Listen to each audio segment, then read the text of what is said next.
길지 않은 영화 속에서 이렇게 여자답지 않은 낮은 목소리로 단언하듯이 자꾸 얘기한 것 거슬리는데 오늘 관객과의 대화까지 이렇게 함께하게 돼서 이럴 때 좀 꾀꼬리 같은 목소리가 나왔어야 되는 게 아닌가 후회를 했네요. 오늘 이 자리에 이 영화를 만드신 이지연 감독님 그리고 이 유랑소설의 주인공이신 염기정 배우님 나와 계십니다. 앞으로 모시겠습니다. 박수 많이 해주시기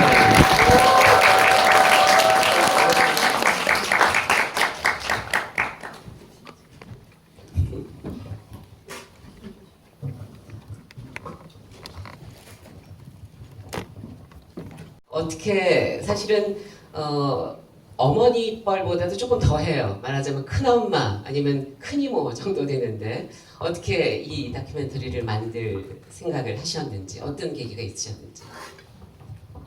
제가 사실은 이 소설이라는 술집의 단골이었는데요. 제가 워낙 보기에 멋있어가지고 혼자 보기 아까워서 친구들한테도 자랑을 많이 했어요. 근데 잘 남겨두면 더 많은 사람한테 보여줄 수 있겠다, 자랑할 수 있겠다 싶어서 기록해봤습니다. 정확하게 어떤 지점이었어요? 그 남기고 싶은 게?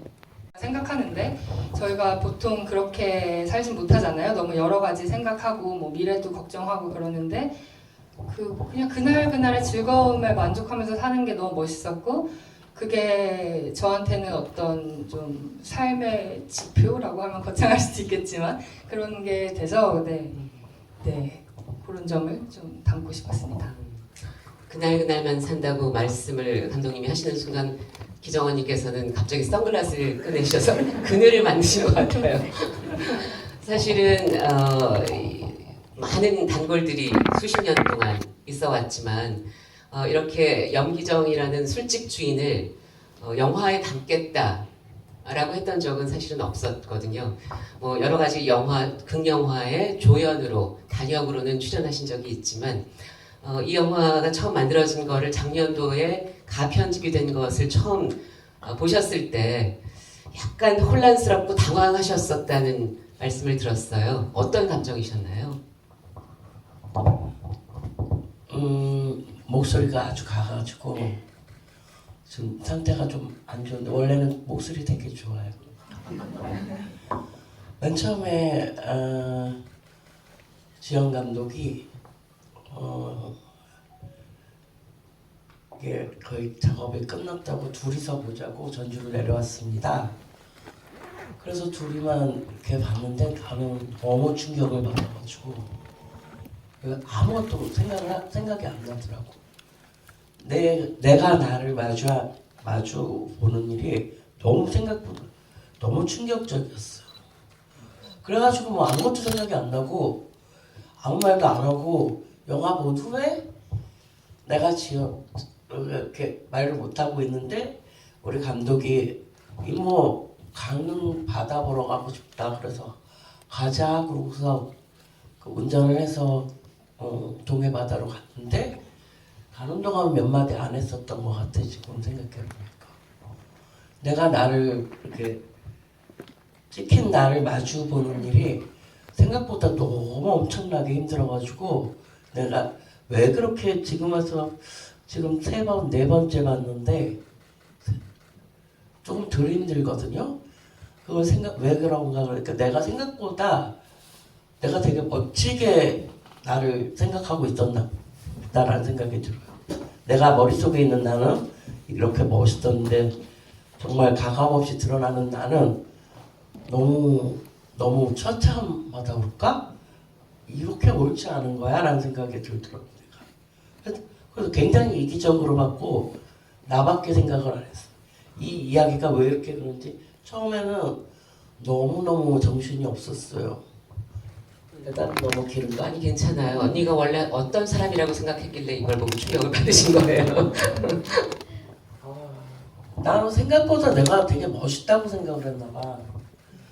근데 이렇게 늙어버린 나 뒤뚱뒤뚱 걷고 함부로 취하고 맨날 속없이 웃고 그걸 갖다가 이렇게 내가 나를 이렇게 마주하는 일이 아무것도 진짜 인정하고 싶지가 않았어. 내가 머릿속에 생각하는 나는 그것보다는 훨씬 더 멋있다고 생각을 하고 있었나 보다라는 생각이 들더라고요.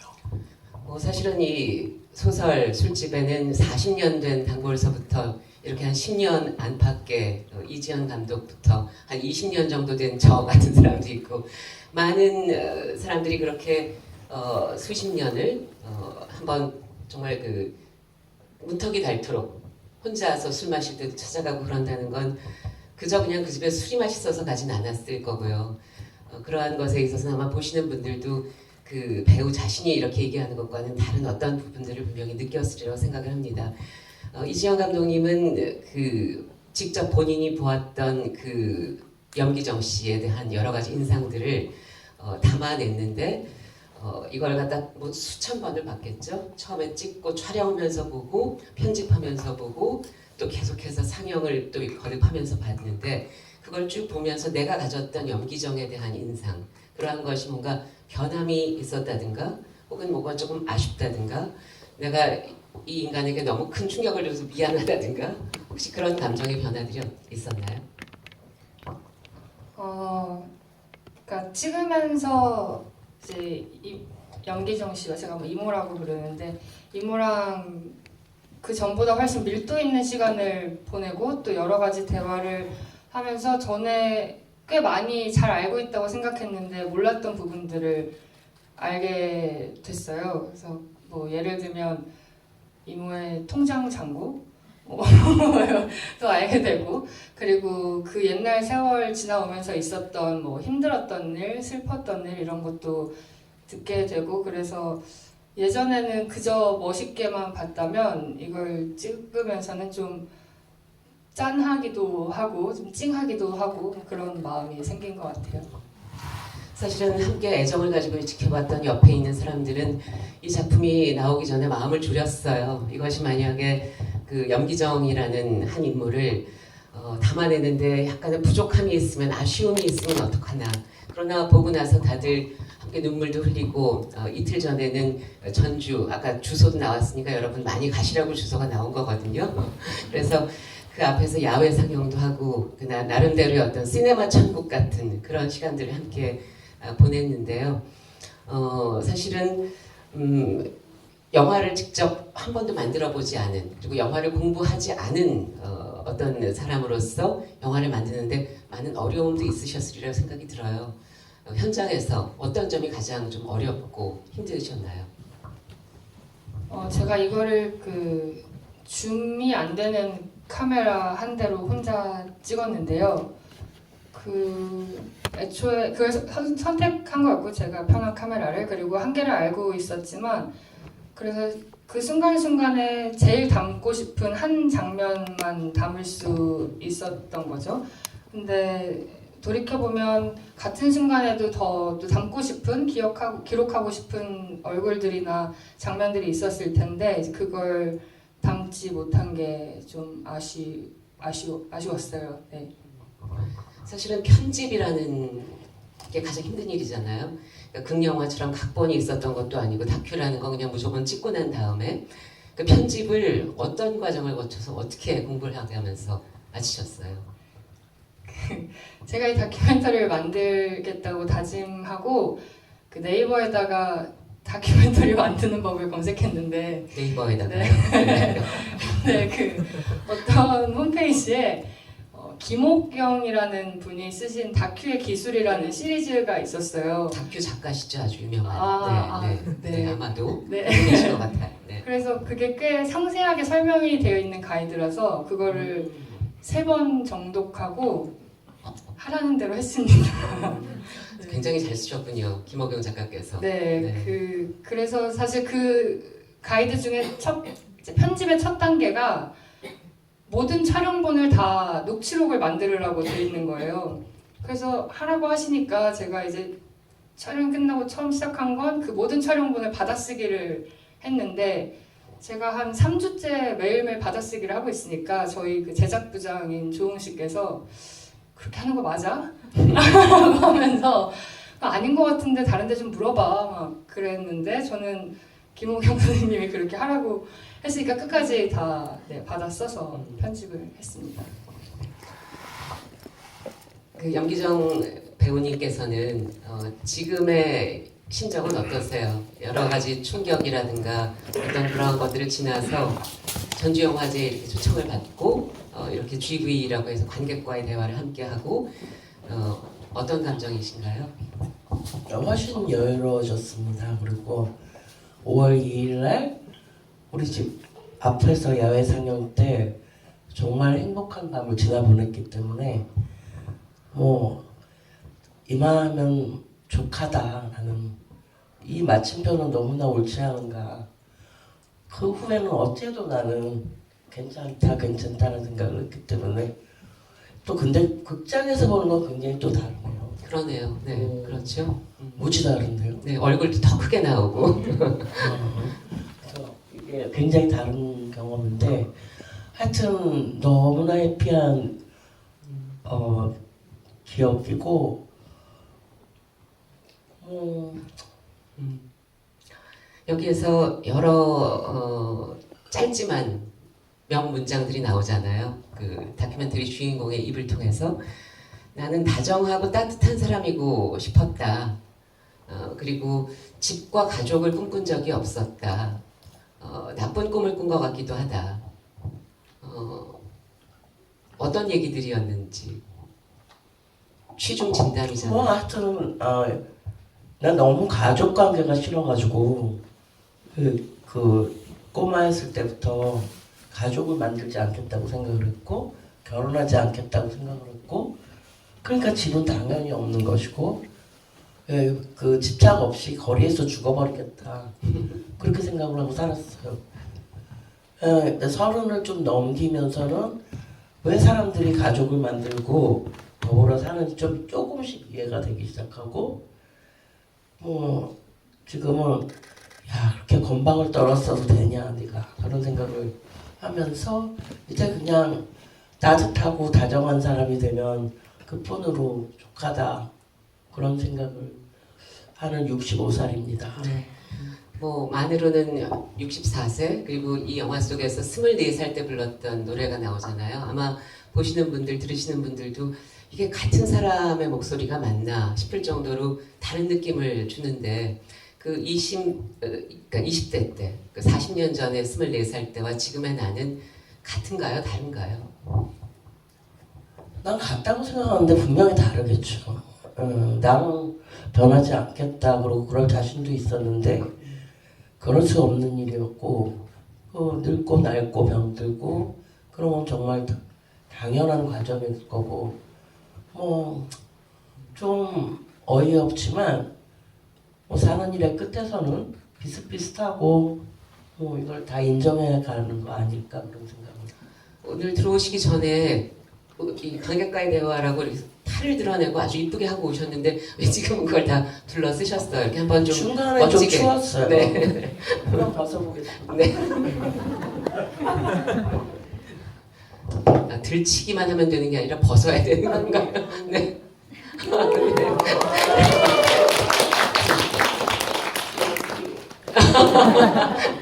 네. 되게 예쁜 그러니까 후배가 사다 준 저기 오랫동안 좋아하던 건데 오늘 네. 자랑입니다.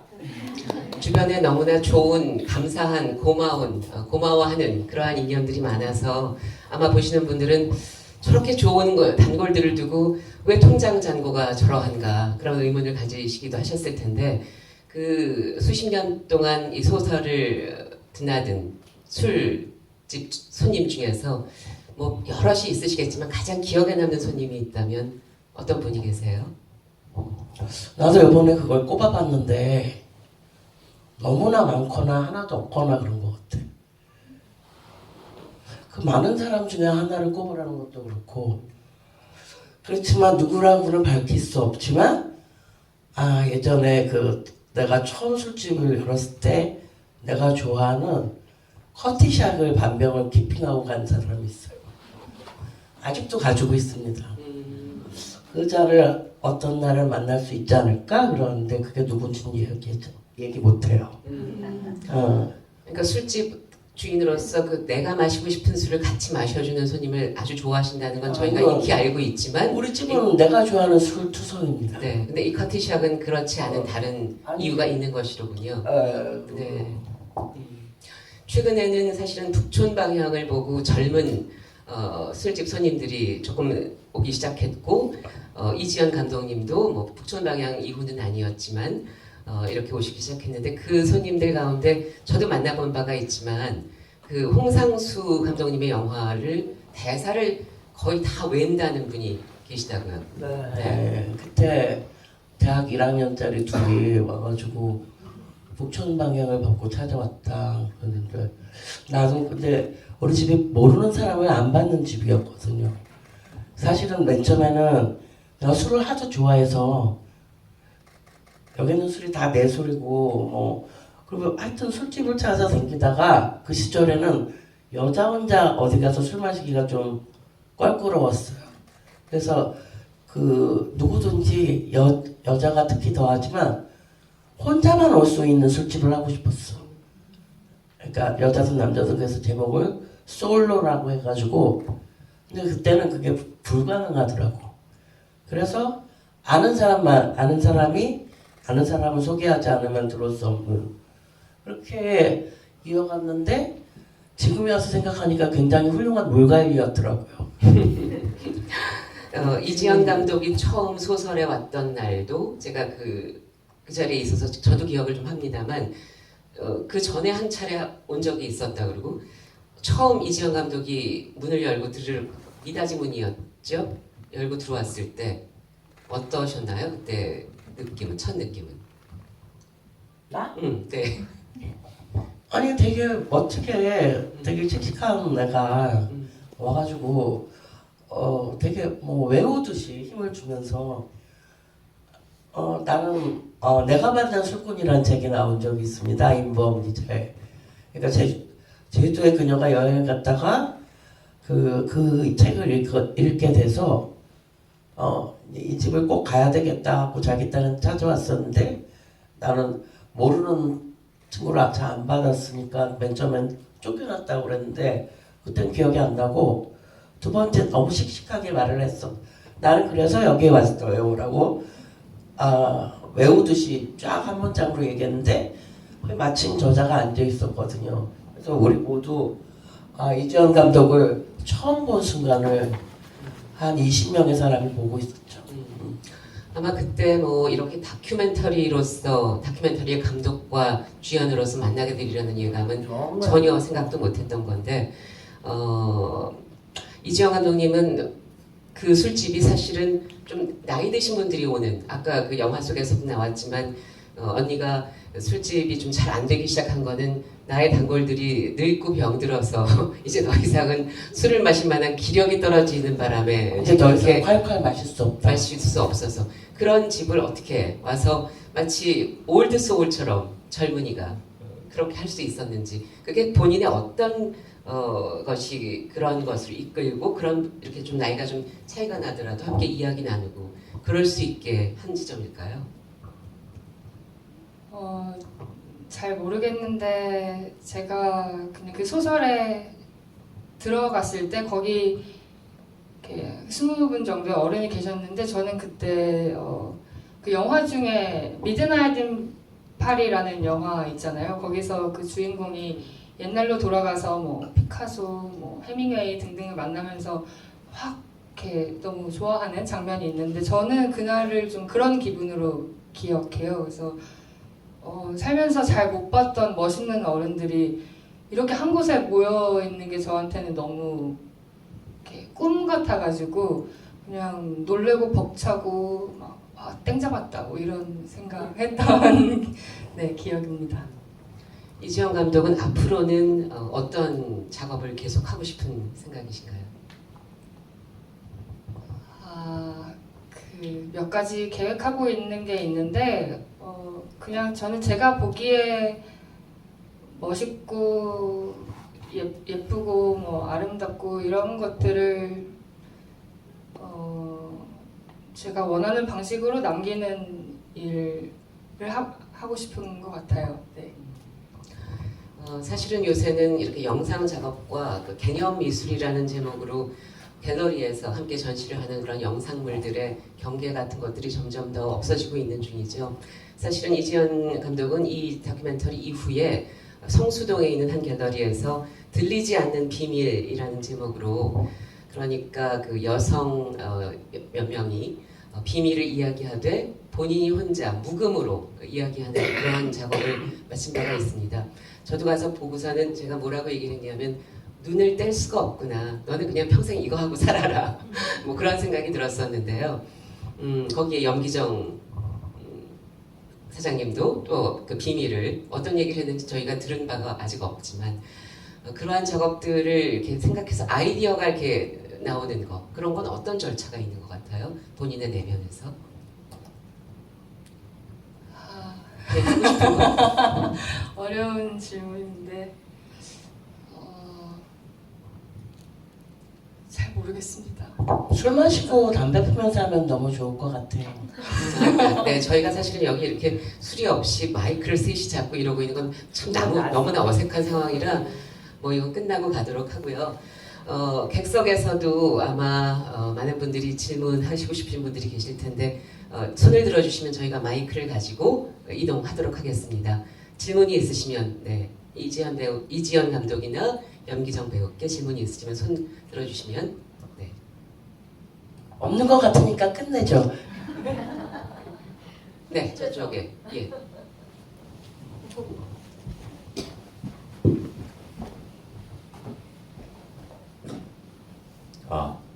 네, 일단 영화 너무 잘 봤고요. 저도 어떤 계기로 뭐 단골까진 아니지만 소설을 몇 번 가본 젊은이로서 또 이런 문화를 좀 동경하는 것 같기도 하고, 제가 그 감독님한테 질문을 드리고 싶은 게 있는데, 그 이제 어떻게 보면 이제 40년이나 됐고 소설이란 술집이 뭐 결국에는 뭐 어떤 식으로든 끝맺음을 맞게 될 텐데, 뭐 미래 세대 아니면 뭐 어쩌면 우리 세대의 또 다른 이런 소설과 같은 술집이 나올 수 있다고 생각을 하시는지 좀 의견이 궁금합니다.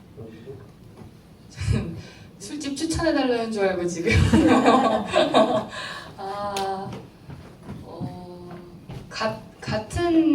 같은 분위기의 술집은 어렵지 않을까라는 생각이 드는데, 요 세대 요 분들이 느꼈던 유대감과 다르게 저희 세대가 느낄 수 있는 유대감이 있는 술집은 여기저기에 숨어서 존재할 거라고 생각합니다. 네, 또 다른 질문이 있으시면 네.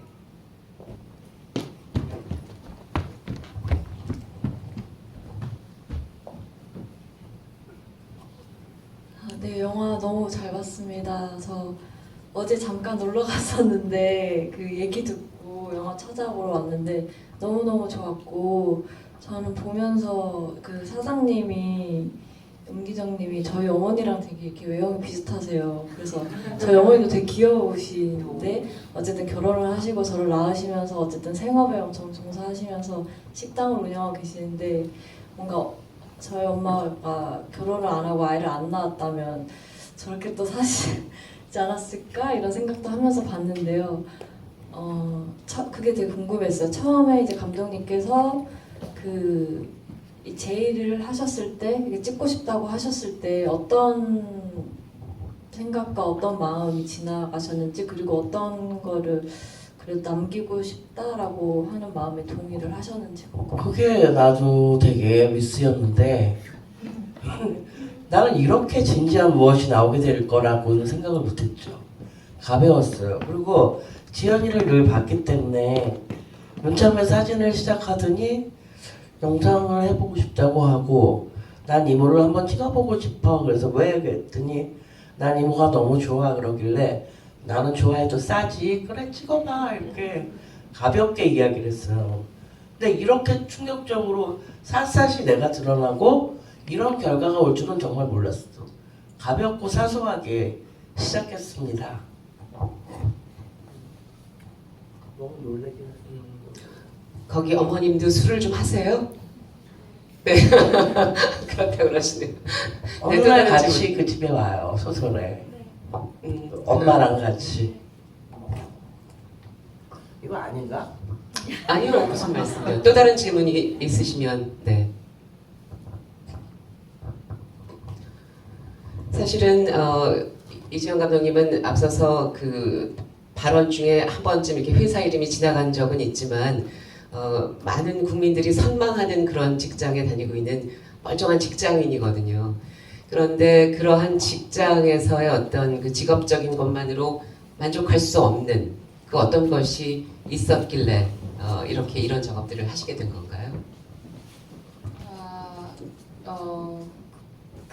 제가 회사 일로도 뭔가를 조금 만드는 것과 가까운 일을 하고는 있는데 아무래도 조직에서 그런 일을 하는 거는 제가 이렇게 어떤 일부분을 만드는 거지 처음부터 끝까지 제가 이렇게 다 디테일을 챙겨가면서 할 수는 없어서 그런 거에 대한 갈증이 계속 있었던 것 같고 그래서 작게라도 다 내 손으로 만드는 이 작업을 하고 싶다라고 생각해서 네. 그러니까 나만의 온전한 나의 손으로 다 완성될 수 있는 네, 네.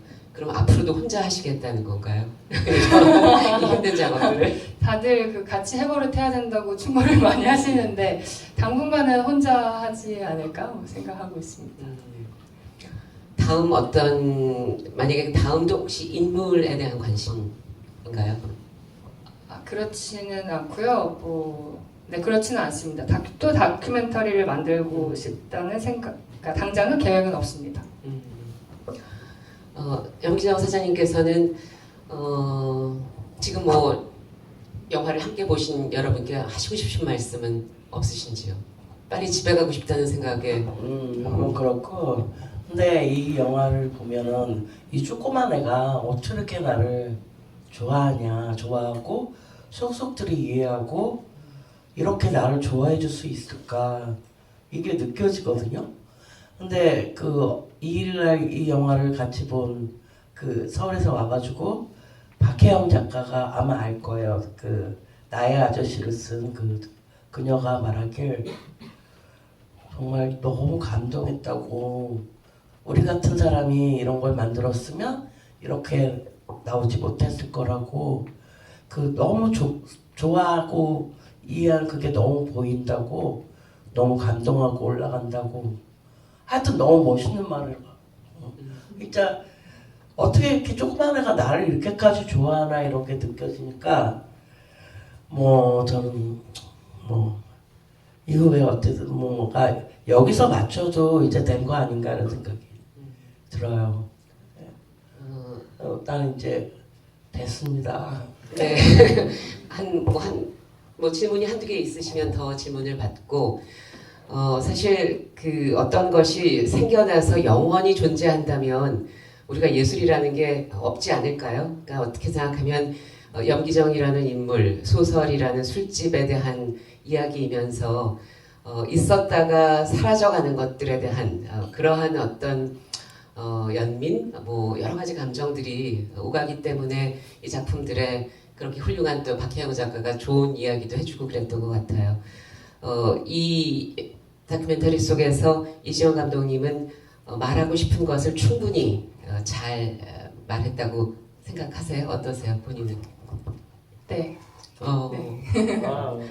여러 가지 이렇게 제목들이 흘러갔었잖아요. 노래도 있었고 그 유랑 소설이 이렇게 시작됐다가 뭐 무주에선 좀 안 좋아하기도 했고 완전 많이 보였어. 네. 그러면 객석에서 마지막 질문 있으시면 네 저쪽에서 두 분이 있으시니까 두 분 질문 받고 마무리하도록 하겠습니다. 네. 영화 정말 잘 봤고요. 제가 작년에 한번 이제 소설에 놀러 가서 이제 술도 먹은 적이 있는데 궁금한 거는 전주에서 장사가 잘 안 되신다고 하시는데 앞으로 그 계획은 어떻게 되시는지. 좋은 질문. 사실은 잘 모르겠으나 나는 그냥 뭐 모르겠어요. 뭐 생각해도 그대로 되는 법도 없고. 근데 이게 이렇게 해피했으므로 뭘 해도 유쾌하게 할 것 같다라는 생각은 들어요. 되게 그 다음 계획은 난 그냥 서울에서 좋게 좀 해. 살아보니까. 그래서 서울에 갈 생각도 있고 하여튼 기타 등등 더 멋지게 해보려는 생각을 하고 있습니다. 삼청동 이야기. 그러니까 최근에 2달 동안 서울에서 삼청동 과수원 바에서 2달 동안 유랑 소설을 진행했었습니다. 근데 원래 있었던 곳이기도 하고 또 예전에 인연 때문에 알게 된 그 음악하는 친구가 열고 있는 바인데 공간도 사람도 너무 좋아가지고 같이 음악도 하고 콸콸콸 마시는 술에 대한 영화제를 한번 열어보자 뭐 이런 계획도 있기는 해요. 너무 재밌게 이야기가 흘러가고 있습니다. 기대. 네. 아마 이렇게 이 유랑소설이라는 다큐멘터리로 인연이 되신 분들께는 어떻게든 연락이 닿게끔 어디론가 하더라도 그렇게 노력을 하도록 하겠습니다. 저쪽에서 한번 손을 드셨었는데, 네, 마이크. 네.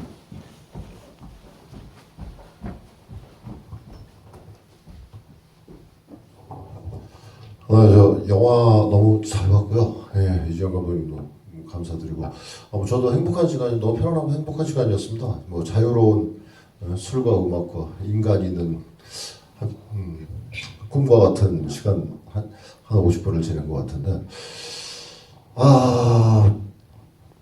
마지막 질문으로 그런 걸 해도 될지 모르겠지만 지금 염기정 사장님, 제가 사실 원래는 저는 그 드라마를 이렇게 별로 좋아하지는 않는데 작년에 우연히 누구를 통해서 나의 아저씨를 보고 그러면서 나의 해방일지를 보고 그러면서 그 얘기가 언제 나오나 좀 기대하고 있어요. 질문을 먼저 할까 이런 얘기를 했었는데 사실 그때 나왔던 그 정인애라는 술집이라든지 그 본인 이름 그대로 나오는 염기정이라든지 오늘도 지금 말씀하시면서 계속 이 영화를 통해서 내가 나를 마주하게 된다, 바라본다 이런 말씀을 하셨는데 사실 그 드라마 속에서도 그렇지 않았나 싶은 생각을 드는데 지금 이 영화와 그 드라마들과 어떤 뭐 비슷한 점이라든지 차이점이라든지 바라보는 시각에서 뭐 그런 게 있으셨을까 하는 궁금증이 좀 생겼습니다.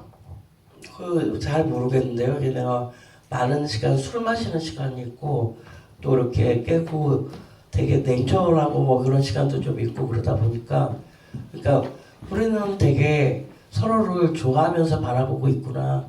어떤 뭐든지 이해가 쉽게 됩니다. 혹시 특히 그녀의 드라마는 그런 게 그게 너무 많이 교감이 돼서 하여튼 뭐 되게 제가 그 염기정 그 인물도 그렇고 정인의 그 나의 아저씨의 정인의 술집도 그렇고 그냥 정말 너무 해피한 경험. 이걸 객관적으로 바라봤을 때 이렇게 좋은 드라마는 나 잘난 척해도 돼 뭐 이런 생각이 들죠. 박희영 작가가 그 소설에 다녀오고 나서 소설에서 깊은 인상을 받아서 그 나의 해방일지의 이름도 기정이라는 이름을 빌려준 것이고 나의 아저씨의 그 정인의 그 술집은 바로 소설을 약간 이렇게 함께 대상화했다라고 해야 될까요? 네, 그런 것이기도 하죠. 네, 이렇게 함께 해주셔서 감사드리고요. 마지막 질문으로 두 분께 그래도 이 다큐를 찍으면서 개인적으로 가장 즐거웠던 기억이 각각 어떤 때였는지 그 질문 드리고 마치도록 할게요.